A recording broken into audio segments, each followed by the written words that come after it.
দেখো বন্ধু, আমরা আমাদের জীবনে প্রচুর মানুষকে নিয়ে কিন্তু ভাবি। মনেই আসে না, ধরো আমাদের লাইফ স্প্যানে যদি আমাদের সাথে কোনো মানুষের, আমাদের সাথে প্রচুর মানুষের রিলেশন হয়, কেউ বন্ধু হয়, কেউ বান্ধবী হয়, কেউ ভাইয়ের মতো হয়, বিভিন্ন রকম রিলেশন হয় এবং তাদের নিয়ে আমরা ভাবিও। কিন্তু তুমি যদি তোমার কোনো প্রিয় মানুষের কথা তুমি শুধু নাই ভাবো, তার জন্য তড়পাও, মানে তার জন্য তুমি অস্থির হয়ে যাচ্ছ, যদি এমনটা হয় যে তুমি তোমার লাইফের যে মানুষটিকে তুমি সব থেকে বেশি ভালোবাসতে, সেই মানুষটি হয়তো তোমার সাথে এখন তার সম্পর্ক নেই, এখন নো কন্ট্যাক্ট আছে, তারপরে তুমি সেই মানুষটাকে নিয়ে শুধু ভাবছো না, সেই মানুষটার জন্য তুমি তড়পাচ্ছ, যদি এমনটা হয় তোমার সেই প্রিয় মানুষের, তাহলে তুমি কি সংকেত পাবে, তোমার মধ্যে কি ঘটনা ঘটবে? আজকে সেই ব্যাপারেই কিছু কথা, কিছু সংকেত তোমাদের ভিডিওতে শেয়ার করব।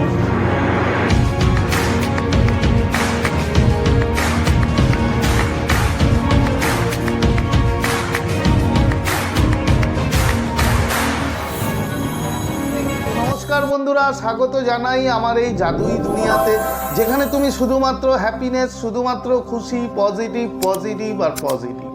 তোমরা আমার প্রিয় ভিউয়ার্স, তোমরা আমার প্রিয় সাবস্ক্রাইবার, তোমরা পৃথিবীর যে কোনো প্রান্তেই থাকো না কেন, তোমরা সুস্থ আছো, তোমরা হ্যাপি আছো এবং সব থেকে বড় কথা তোমরা পজিটিভ আছো। আর যারা আজ আমার চ্যানেলে নতুন, কিংবা যারা এখনো পর্যন্ত তোমরা আমার চ্যানেলটি সাবস্ক্রাইব করে দাওনি, তারা অবশ্যই চ্যানেলটি সাবস্ক্রাইব করে দেবে এবং আমাদের এই সুন্দর পরিবারের সাথে যুক্ত হয়ে যাবে। আর যদি ভিডিওটি ভালো লাগে তাহলে কিন্তু অবশ্যই একটা থামস আপ চাই, প্রচুর প্রচুর কমেন্ট করো এবং প্রচুর প্রচুর শেয়ার করো। তো চলো বন্ধু, ভিডিওতে যাই।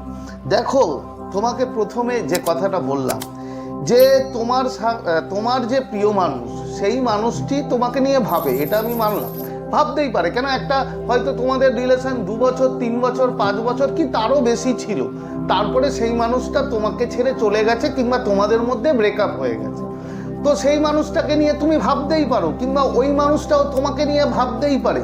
কিন্তু ভাবাটা একটা আলাদা জায়গা, আর তার জন্য তড়পানো, মানে তার জন্য যে অস্থির হওয়া, যে কখন আমি তার সাথে কথা বলবো, কখন সেই মানুষটা আমার লাইফে আসবে, সেই জায়গাটা হচ্ছে আলাদা। তো সেই জায়গাটা যদি তার হয় তোমার সেই প্রিয় মানুষের, তাহলে এই ইউনিভার্স কিছু সংকেত তোমাকে বন্ধু দেবে, এই মহাবিশ্ব, এই মহাজাগতিক শক্তি তোমাকে কিছু সংকেত দেবে।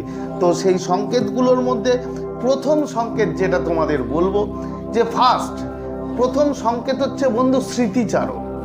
তুমি বন্ধুদের সাথে বসে আড্ডা মারছো, কিংবা অফিস কলিগের সাথে বসে গল্প করছো, কিংবা যেই করো না কেন তুমি মশগুল আছো তোমার কাছে, তুমি হঠাৎ ভাবে এতটাই গভীর চিন্তায়, মানে এতটা গভীর চিন্তা তোমার মধ্যে ঢুকে যাবে সেই মানুষটাকে নিয়ে, যে তোমার পাশে থাকা মানুষটি যে কথা বলছে তুমি শুনতেই পাবে না, তুমি শুনতেই পাচ্ছ না। তুমি হয়তো সেখানে বসে আছো, ফিজিক্যালি তুমি বসে আছো, কিন্তু ফিজিক্যালি বসে থাকার পরেও তোমার মধ্যে এতটাই গভীরভাবে সেই মানুষটার কথা বন্ধু তোমার মাথায় আসবে।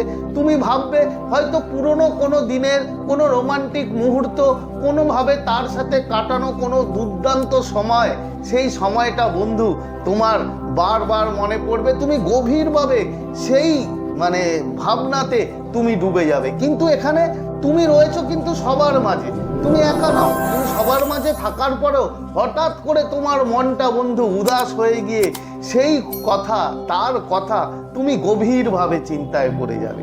যদি এমনটা হয়ে থাকে তাহলে বন্ধু ধরে নাও সেই মানুষটার যে এনার্জি লেভেল তোমাকে নিয়ে, যে ভাইব্রেশন এতটাই মারাত্মকভাবে সে তার ভিতর থেকে সে বার করছে, যে তোমার কাছে এসে এইভাবে তোমার চেঞ্জ হচ্ছে, এইভাবে তোমার ভাবনাকে চেঞ্জ করাচ্ছে। যদি এমনটা হয় তাহলে ধরে নাও বন্ধু সেই মানুষটা শুধু তোমাকে নিয়ে ভাবছে না, তোমার জন্য রীতিমতো বন্ধু তড়পাচ্ছে।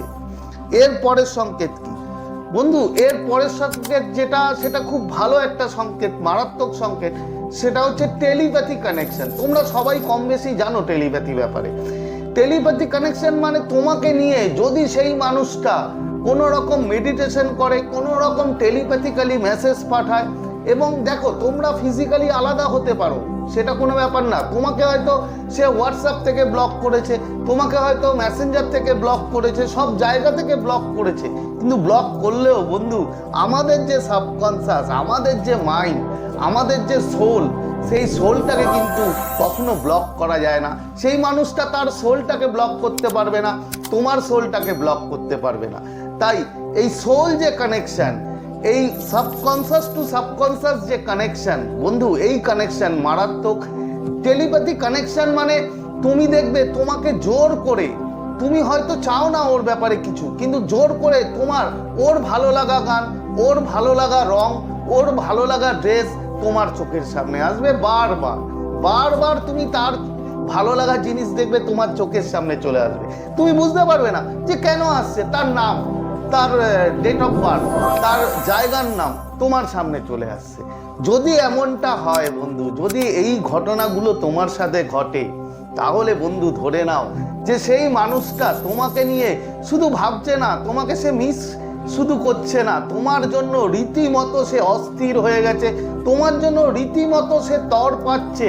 হয়তো মুখে বলতে পারছে না, হয়তো ফোন করছে না, তার ইগো থাকতে পারে, তার বিভিন্ন রকম প্রবলেম থাকতে পারে, পরিস্থিতির জন্য করতে পারছে না, কিন্তু ভিতরে ভিতরে সে তোমার জন্য অস্থির হয়ে গেছে এবং তোমার জন্য রীতিমতো তর পাচ্ছে। এরপরের লাস্ট সংকেত কি বলবো? এরপরের লাস্ট সংকেত হচ্ছে তীব্র রাগ দেখাবে তোমাকে।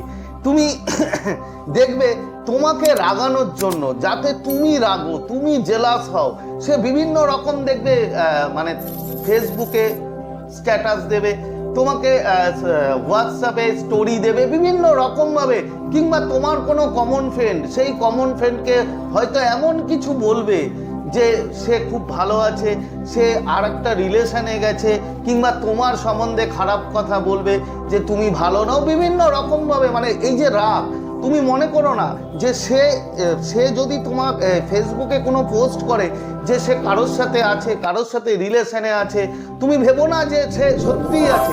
সে হয়তো তোমাকে জ্বালানোর জন্য, তোমাকে দেখানোর জন্য সে হ্যাপি থাকা দেখাবে, সে বিভিন্ন রকমভাবে দেখাবে যে তোমাকে আমার দরকার নেই, তুমি ছাড়া আমি এনাফ, আমি খুব ভালো আছি। এগুলো অ্যাকচুয়ালি তোমাকে দেখানো, তার কারণ তোমাকে মানে তোমার প্রতি যে তীব্র ইচ্ছা, তোমার প্রতি যে তার অস্থিরতা, সেটা দেখানোর জন্য এই পথগুলো বন্ধু লাস্টে অনুসরণ করে, যাতে তুমি রাগো এবং তুমি নিজে থেকে তার কাছে আসো। তো এই যে ডিটেলসগুলো বললাম, এগুলোর মধ্যে যদি একটিও তোমার সাথে ঘটে বন্ধু, তাহলে ধরে নাও যে কোনো না কোনোভাবে সেই মানুষটি কিন্তু তোমাকে শুধু মিস করছে না বন্ধু, সে তোমার জন্য আকুল হয়ে গেছে, ব্যাকুল হয়ে গেছে, সে তোমার জন্য তর পাচ্ছে। তো আজকে শেয়ার করার মতো ভিডিও এই ছিল, আশা করি তোমরা বুঝতে পেরেছো। আজকের মতো তোমাদের কাছ থেকে বিদায় নেব, আবার খুব তাড়াতাড়ি দেখা হবে তোমাদের সাথে নতুন একটা ভিডিও নিয়ে। ততক্ষণ তোমরা ভালো থাকবে, খুশি থাকবে, হ্যাপি থাকবে এবং সবথেকে বড় কথা পজিটিভ থাকবে। Thank you, thank you, thank you so much.